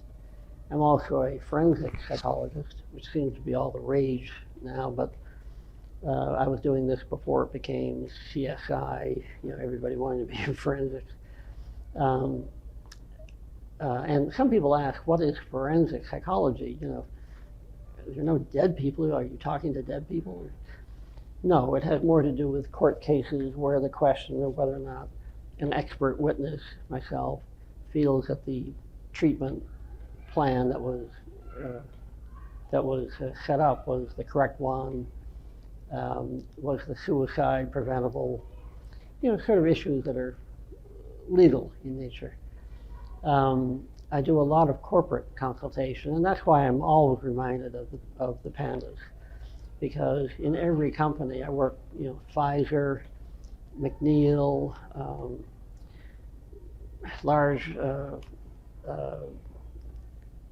large cardboard box companies that ship everything that big businesses. And when I come in at the senior level, so usually with the CEO or CFO, and they're having some kind of dispute. Usually it's about ego or differences in socioeconomic background. We had that definitely in our group. I'm reminded so often of some of the lessons I learned with Teddy and the Pandas, and how they get reenacted in every milieu that you're in. It really doesn't matter.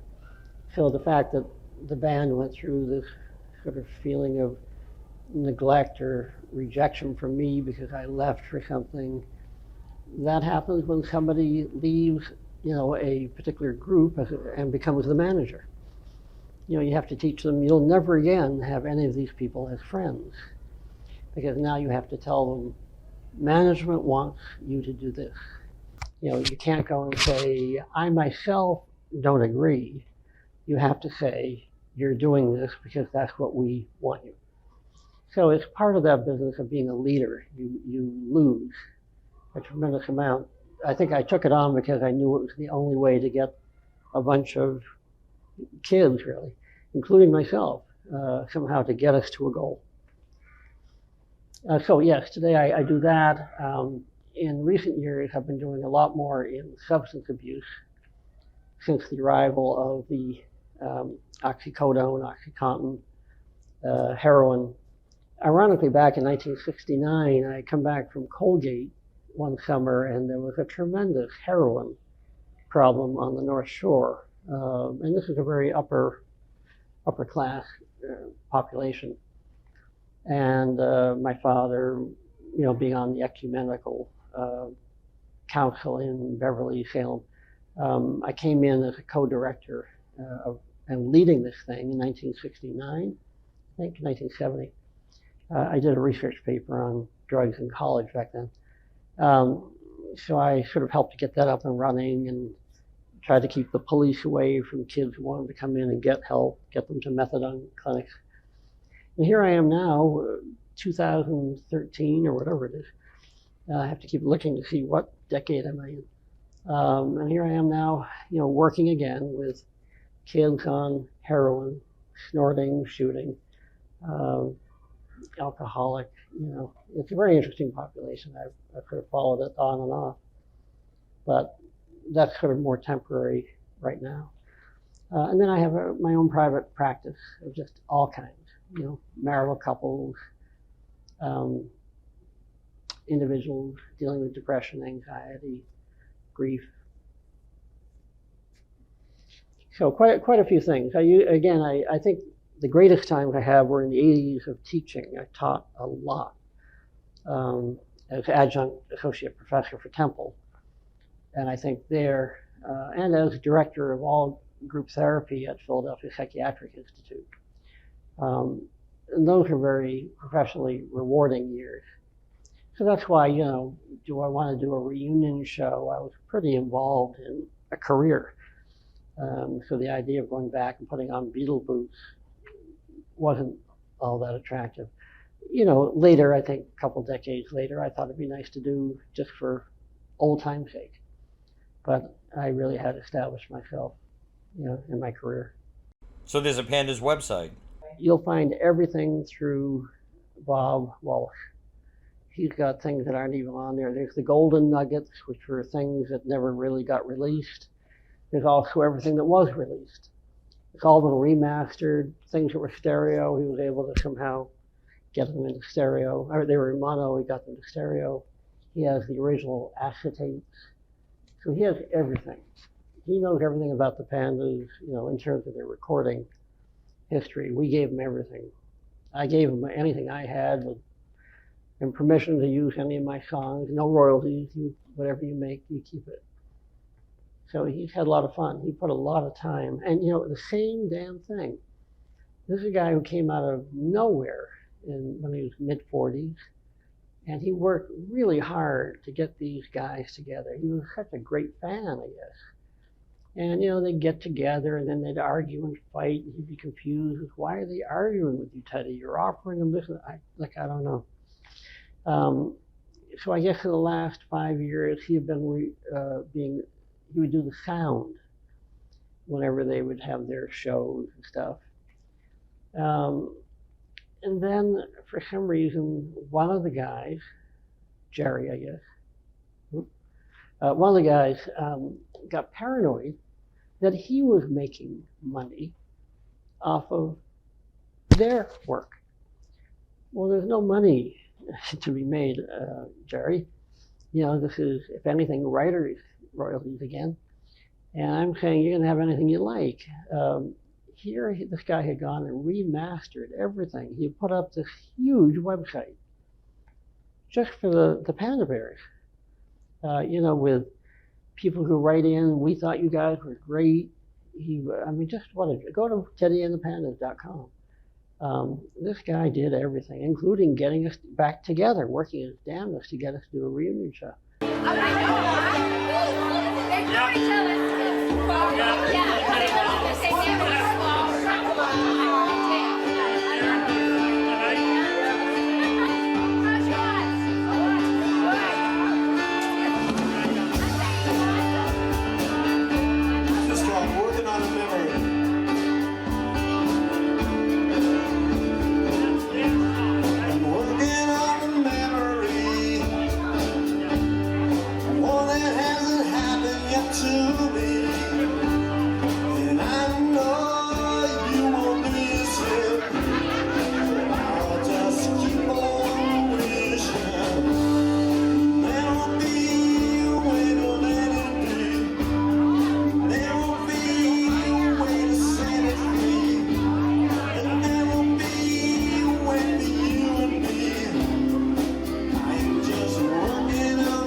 Thanks for listening to Rat Tales, Boston Rock Stories. Rat Tales is produced and directed by Lenny Scolletta and Mike Hoban, with a huge thanks to Medford Community Media in beautiful downtown Medford, Massachusetts.